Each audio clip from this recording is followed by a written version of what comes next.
Ну, для нашей республики те далекие годы, в 1922 году, это действительно до сегодняшнего дня историческое событие. Ну, во-первых, это предшественник, это первый шаг государственности нашей республики.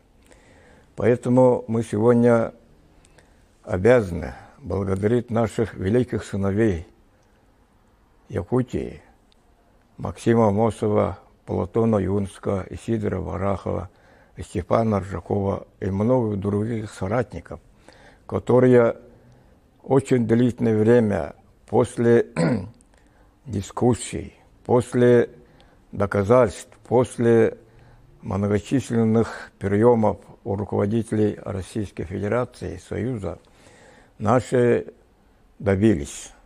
ВСИК вот 27 апреля 1922 года принял решение о предоставлении Якутии Якутской автономной Советской Социалистической Республики. Поэтому этим днем я от души поздравляю наших телезрителей, граждан нашей республики, что действительно за 100 лет Якутия добилась очень много. Ну, во-первых, я хотел бы разделить на две этапа. Во-первых, до принятия нашей Конституции Республики Саха-Якутия 1922 года. И тогда получится у нас со дня принятия государственности 70 лет. В 1992 году Верховный Совет нашей республики 19 созыва принял исторический документ, первую конституцию обновленной Якутии. Поэтому вот за 70 лет это вопрос не просто вот длительный срок, но и это повседневное геройство, повседневная текущая перспективная работа руководящих органов нашей республики, ну, прежде всего, наших тружеников, сельского хозяйства, промышленности, строительства, науки, интеллигенции. Поэтому, если их перечитать, много. Но кратко можно так сказать, что благодаря настырности наших молодых руководителей во главе Максима Кирилловича Амосова была приглашена научная экспедиция. Как только мы получили государственность, получили научную экспедицию. Ну, свыше 500 человек. Среди них знаменитые ученые. Они занимались вопросами не просто так, совещаний и так далее, а образовали 8 направлений. Ну, я думаю, промышленность, строительство, геологическая работа, природное богатство и так далее. И наши обычаи, культура народов Якутии. И образовали 24 группы, которые действительно охватили практически всю Якутию. И по итогам этой работы свыше 10 томов, 16 томов научной работы, и вышла в свет достаточно солидная книга «Якутия». И вот на основании всех этих материалов наши лидеры приняли, знаете, те времена даже уму непостижимо, приняли о развитии Якутии 10 на 15 лет. Еще до этого о Российской Федерации, о России не было принято даже первая пятилетка. Не было. А вот наши успели на основании всех этих материалов. Я думаю, это очень, ну, такая, вот сейчас думаешь, можно один сесть, присесть, а те времена-то что? У нас практическое образование нулевая была в республике. Здравоохранение, болезни разные, селами аласами умирали наши земляки. Никакой промышленности практически. Экономическое состояние республики нулевая. И вот в этом деле Максим Кириллович Амосов выступил соответствующими статьями, ну, о развитии золотодобывающей промышленности Алдане, да? Индустриализация нашей Якутии, ближайшие годы, что надо срочно делать. Якутии обязательно надо построить железную дорогу. Видите, это те времена, далекие 20-е годы. Это 25-летние руководители партии и нашей республики. Вот такие громадные задачи поставлены. В том числе очень сильно была развита подходы, начало работы по поднятию образования среди населения и здоровья населения. Поэтому не зря руководители сами стали, вот Максим Кириллович Амосов стал наркомом просвещения. Построена была в это время многочисленная школа в разных вузах, на селегах. А Илья Егорович Винокуров, он стал наркомом здравоохранения, да, свыше года. И было настроено очень много больниц, фельдшерских пунктов и так далее. Потом они стали руководителями кто партийных направленностей, кто правительстве. И вот, я думаю, те времена были приняты действительно основополагающие решения. Самый первый вопрос, я думаю, так, это промышленность. За 70 лет надо развивать промышленность. Вот это ученые подсказали, как делать, а вот практическая работа это для руководства областного комитета партии, Совета министров и так далее. Этим вопросом очень плотно занимались наши первые руководители. Это Максим Кириллович Амосов в свое время. Это Илья Егорович Винокуров, когда стал первым секретарем областного комитета партии. Это Семен Васильевич Захарович Борисов, когда он стал первым секретарем областного комитета партии. Гаврий Иосифович Черяев, Юрий Николаевич Прокопьев. Это наши лидеры того 70-е годы, которые действительно угол ставили вопрос о развитии промышленности по всем направлениям. Ну, сами понимаете, за 70 лет алмазная промышленность до какого уровня поднялся. Видите, и республика практически, когда получил суверенитет, он, если у него было 800-900 миллионов рублей бюджета, мы довели очень несколько миллиардов рублей. И 80-90% это за счет алмазной промышленности. Золотая промышленность как поднялась, Алдане. За 70 лет уму непостижимо. Нефтегазовая промышленность поднялась, угольная промышленность, новые города появились в карте мира. Мирный, Ленск, Нюрнберг. Поэтому за 70 лет, я считаю, а за это время одновременно развивалась наша культура, искусство. Выросли плеяды интеллигенции. Во главе Башариным ученые появились, которые действительно, надо сказать, по-стахановски подошли и начали на научной основе изучать все проблемы Якутии. Все. Сколько у нас народностей, какие обычаи, каково образование, какие перспективы. Все это вот ученые, все, арктических областях, южных регионах, целые экспедиции работали. Потом появились труды.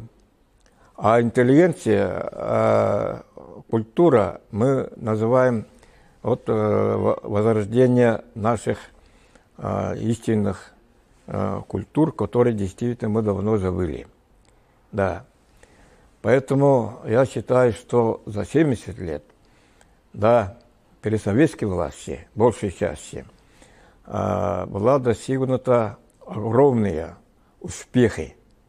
Огромные успехи. У нас появились свои собственные красные генералы, руководители пароходства, отрасли золотодобывающей промышленности, алмазные генералы появились, солдатов, Дубровское пароходство. Ну, не сочетать. Это великие люди были, отраслями командовали. Появились герои труда, да, это шахтеры, это строители, это транспортники, это агропромышленный сектор. Ну, кто представлял за это время из одного фуражной коровы надоит до 6000 килограмм молока. А это добились наши ребята. Вот Менехан, Голландский, Шарин, их много. Героями труда стали они. Поэтому за первый этап развития вот, достижение, предоставление автономии уже фактически доказано.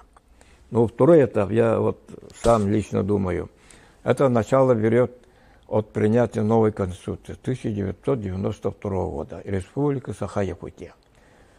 А нынче, вот 27 апреля, исполнится год, 30 лет принятия этой нашей первой Конституции, суверенной республики. Поэтому за 30 лет это второй этап. Достижения огромные.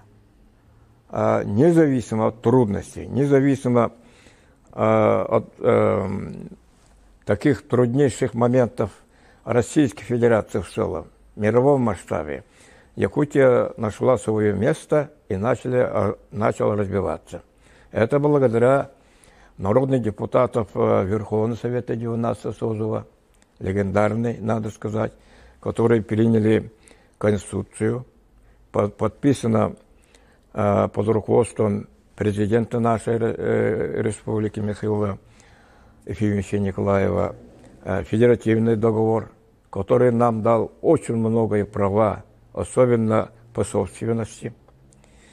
Это принятие новой Конституции Российской Федерации в 1993 году, которая действительно закрепила, что мы, Республика Саха-Якутия, являемся государствами, что богатство, недровое богатство, природное богатство принадлежит народу, который проживает, что по всем вопросам науки, образования, здравоохранения, это совместное ведение, могут приниматься федеральные законы, республиканские законы.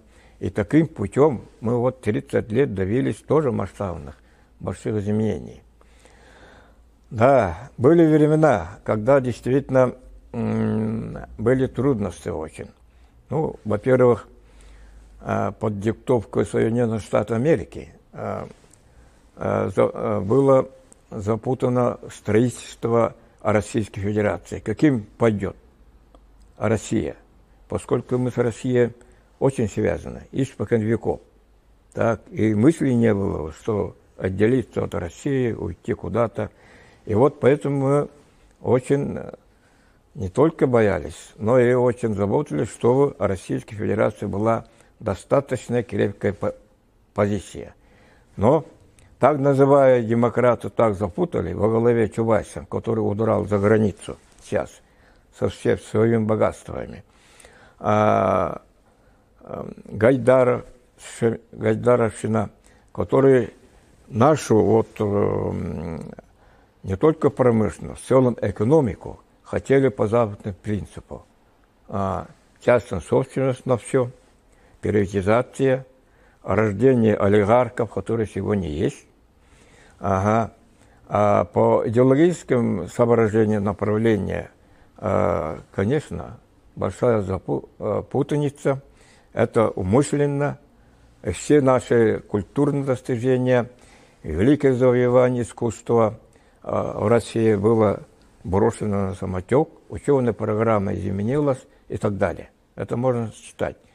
И вот сейчас, благодаря новому руководству Российской Федерации, во главе с президентом России, стали наводить порядок. Я считаю так. Если раньше у нас был бардак по всем направлениям, и по государственному строительству, и по искусству, культуре, и по всем вопросам аграрной промышленности. Вот эта вся система, переведена система, прошли соответствующие выборы, политические фракции добились там места, где могли действительно выступить, дельные предложения принести. И вот сегодня по аграрному сектору Россия уже выходит на первые места по зерновой политике. А раньше этого не было. А сейчас, если мы сделаем так, что коллективные хозяйства будут усиливаться, холдинги разные объединения, я думаю, простора России, огромная простора, огромные возможности нам дадут, безусловно, плюсы только. А по линии внешней политики, ну вы смотрите, понимаете, действительно нельзя вот всю жизнь под диктовку одного государства, Соединенных Штатов Америки, диктовать волю всем народам, и в том числе Европу, и нашей России, и азиатским странам. Государство, лидер государства и народ не принимает это. Поэтому нам надо было освободиться от тяжких последствий Второй мировой войны. И я думаю, сейчас идет такая большая политика, которая наведет порядок. Вот поэтому, а вот сейчас в конце своего выступления я тоже свое мнение, но как только мы празднуем 27 апреля этого года, я думаю, начнется третий этап развития нашей Якутии по всем направлениям. Пришли у руля власти и депутаты, и администрации, и правительство, новые люди, энергичные молодые люди, образованные, профессионалы своего дела. Я думаю, при соответствующей активизации Государственного собрания Ильтумен путем принятия соответствующих законов и постепенно подготовка новой Конституции, мы считаем, что, я считаю, третий этап тоже должен быть успешным. Только так, тогда мы можем развиваться по всем направлениям, оправдывая большие политические доверия наших великих сыновей, которые нам не просто дали, но подарили государственность путем энергичной, принципиальной действия, путем убедительными доказательствами руководства Российской Федерации, партийных органов. И вот сегодня мы понижаем их плоды, которые они дали, поставили блюдо на стол, и мы должны в третьем этапе умножить. Вот первый этап. Второй этап, я сказал, что республика развивается, соответствие преодолевает трудности. И вот сейчас трудности тоже будут. Законы появятся, которые нам не нравятся, без учета, допустим, интересов национальной республики. Могут появиться экономические постулаты, которые трудно будет развиваться регионам. Но я думаю, сейчас, после всех этих трудностей, я думаю, руководство Российской Федерации, в обязательном порядке Государственная Дума, Совет Федерации примет, я думаю, энергичные меры для того, чтобы не просто продолжать развитие Российской Федерации, но и возродить самые хорошие черты, самые хорошие традиции Советского Союза, его народов, величайшую культуру, величайшее развитие науки по всем направлениям. Я в этом убежден, и ждем мы те, которые уже прошли соответствующие огонь и воду. Сейчас мы уже пенсионеры, стареем, ветеранами называемся, это правильно. И вот наша мечта, что в третьем этапе республика развивалась мощно, чтобы нашим предкам, нашим молодым людям мы оставили какие-то плоды своего труда, своей политики.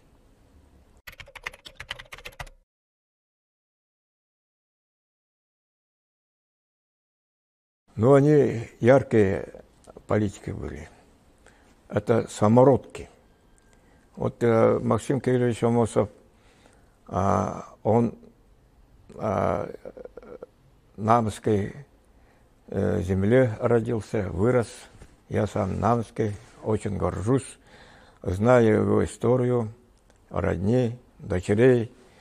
Поэтому для меня это особая дата будет и особые праздники, поскольку действительно он с малых лет знал трудные судьбы своих земляков, и он пошел именно сознательно революционный путь, стал большевиком, и стал он вокруг себя, ну, как говорится, искать единомышленников. И он нашел и в стенах учебы здесь, в городе Якутске, прежде всего Платон Аюнский.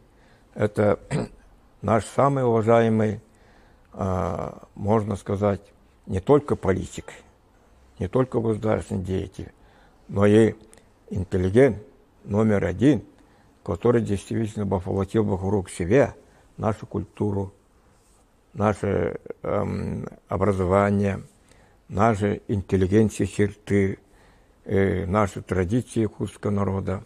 И сколько у него произведений, которые сейчас, если осмыслить, он точно говорил, что как нам надо действовать. Ну и Сидор Барахов, он человек с рождения очень мыслящий. Он настоящий, может быть, не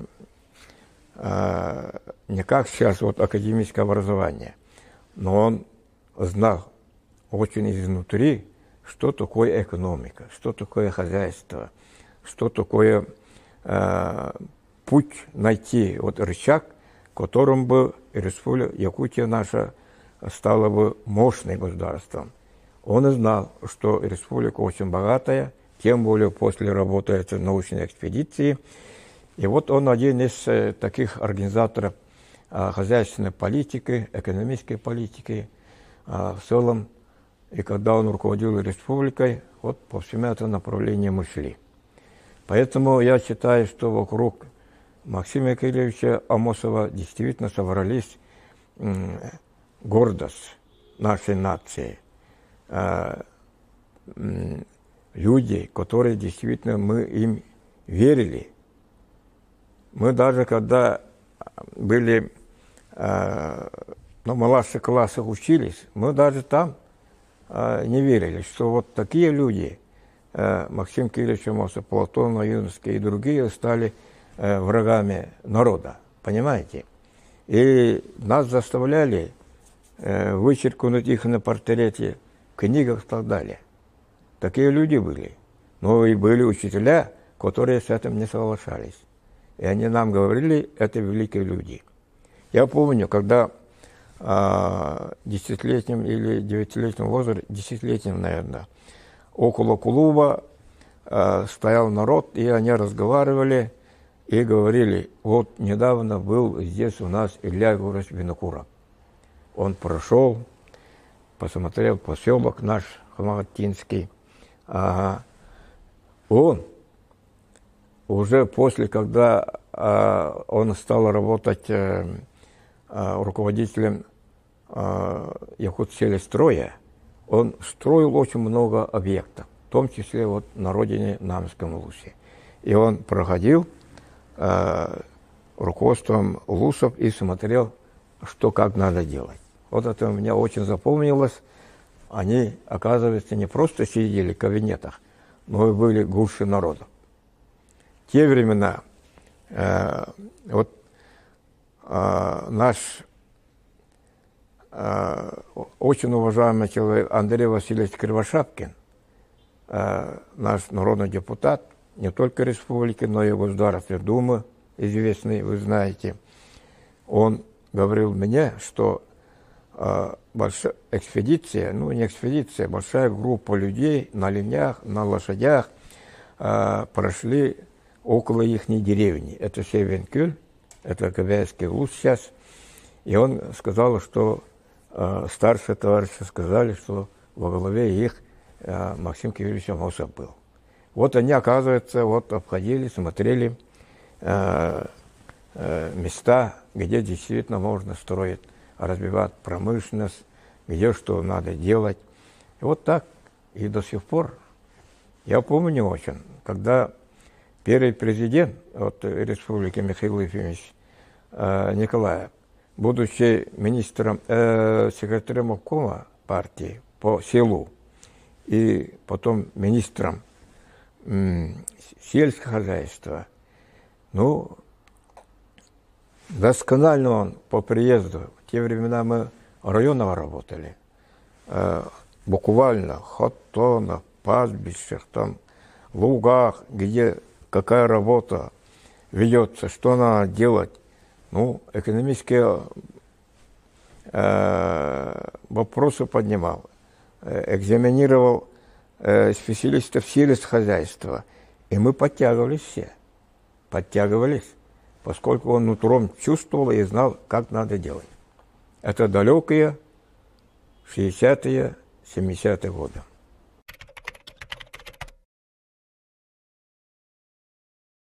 Ну, конечно, для меня всю жизнь, который под столетним вот таким теплым одеялом мы воспитывались.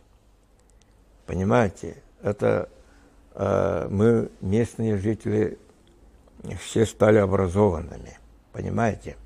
Вот мой отец и мать, они были неграмотными колхозниками, но их заставляли учиться, сесть там вечерней. И отец, он, ну, наверное, от природы был одарен, он математически он все читал, сколько трудней он заработал, сколько он получит, да, это уме он держал, да. Поэтому нам вот это которая вот автономная Советская Социалистическая Республика нам дала что? Образование, здоровье, опасные болезни вообще, такие разные болезни не стали. Осталось только туберкулез до сих пор, но их задавили наши врачи, очень такие, народ благодарите нашим учителям и врачам, которые действительно пешком все ходили, вдоль их Аласы, держали сумочку и на лошадях, на быках ездили рожать женщин, лечить людей. Ну это же здорово. В те времена что? Фельдшерский пункт, один фельдшер, женщина, а у него уйма детей. А она все оставляет соседям, берет эту сумочку, обходит весь наслед, далекие хутора и так далее и тому прочее. И вот такими я запомнил действительно, что народ наш стал грамотным, здоровье до сих пор мы их принимаем, конкретно национальная программа, это совершенно нужно, правильно. Образовались товарищества, те времена, начало объединения единоличников. Ну что единоличников, по ласам жили, несколько коров, очень трудно, всеми на руках, без никакой механизации. Потом стали появляться маленькие колхозы, стали объединяться, мощные колхозы стали, миллионеры колхозы появились, потом совхозы, твердая зарплата, и совхозы развивались. Вот эта автономия, конечно, государственность, республика дала, помимо тех фамилий, которые я уже сказал, это предвидение наших великих, еще раз говорю, великих сыновей республики. Но во главе, я уже об этом говорил, промышленности, сельскохозяйства, областного комитета партии, правительства, мощнейший кадровый потенциал собрался. Вот за все это столетнее время, особенно 70-е, первые 70 лет. Ну, сами представляете, Гавриил Иосифович Чиряев для современного руководителя. Я в его команде работал, поэтому я очень хорошо знаю Гавриила Иосифовича как политика, как руководителя, который очень хорошо относился не только к аппарату, но по всему партийному активу, советскому активу, хозяйственному активу. Его чинили Центральный комитет партии. Все время больших, малых совещаний, он в президиуме его приглашали. Это дань уважения. Ну, Юрий Николаевич Прокопьев, человек неординарной личности, который действительно тоже продолжил дела Максима Кирилловича Мосова, их соратников, и продолжал строить все те вопросы. Ну, потом я очень, когда Верховный Совет действовал, когда принимались серьезные решения, и реализация этих решений, конечно, 10 лет мы должны сказать, что это была 15 лет эпоха, конкретная работа, энергичная работа первого президента нашей республики Михаила Ефимовича Николаева, Вячеслава Анатольевича Штурова, который после него стал. Вот я их очень уважаю. По всем направлениям, когда в Российской Федерации была очень тяжелые времена, суматоха, недисциплинированность, разного рода политики появились, которые начали звать народ туда-сюда. Ну, наши руководители, они конкретно действуют по всем направлениям. Вот 15 лет, я считаю, что действительно из 30 лет второго этапа, который я сказал, 15 лет – это вот эпоха этих двух президентов. Я под их руководством конкретно работал, поэтому очень хорошо знаю, на что было направлено усилие тех современных руководителей.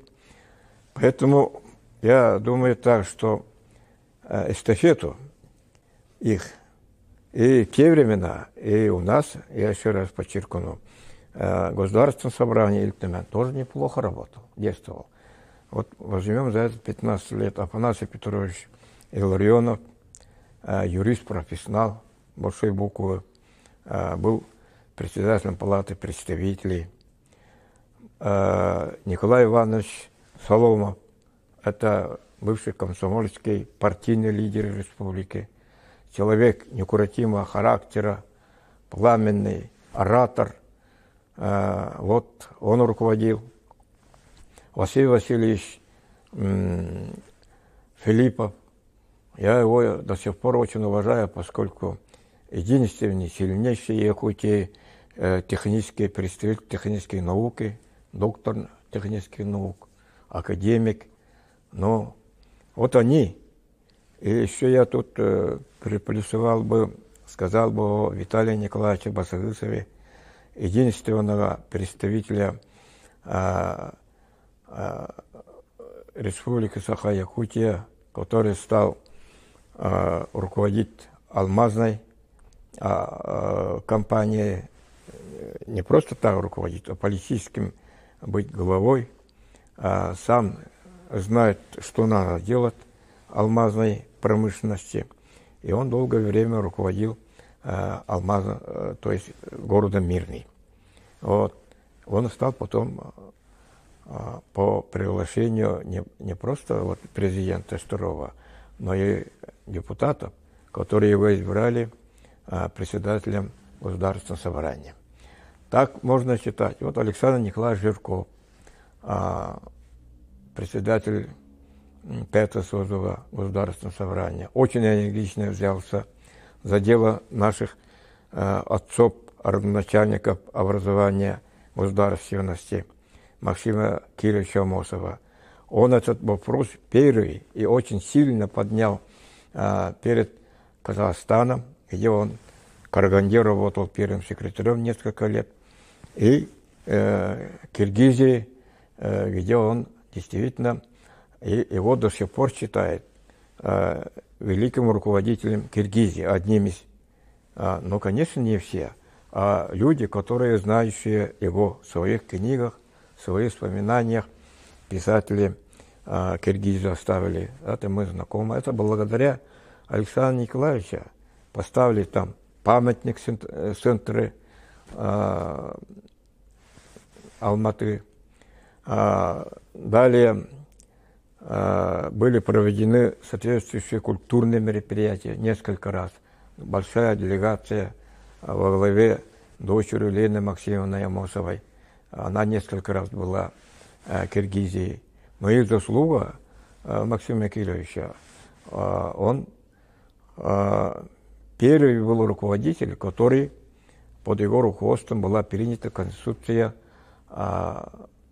Киргизии, уже самостоятельное государство, да, в лице Союзной Республики.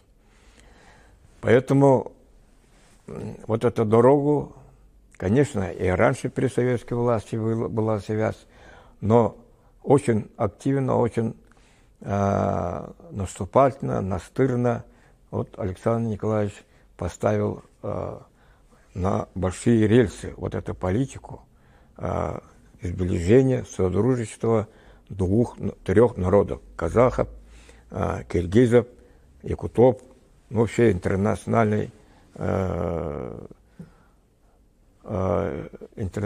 путем интернациональной политики. Я считаю, что Александр Николаевич в этом вопросе очень правильную политику провел. И я ожидаю из этих новых руководителей нашего Государственного собрания тоже активного действия, и на основании многочисленных анализов они это могут. Нужно желание, нужна наступательность характера, и все время надо помнить, что они продолжатели вот дел,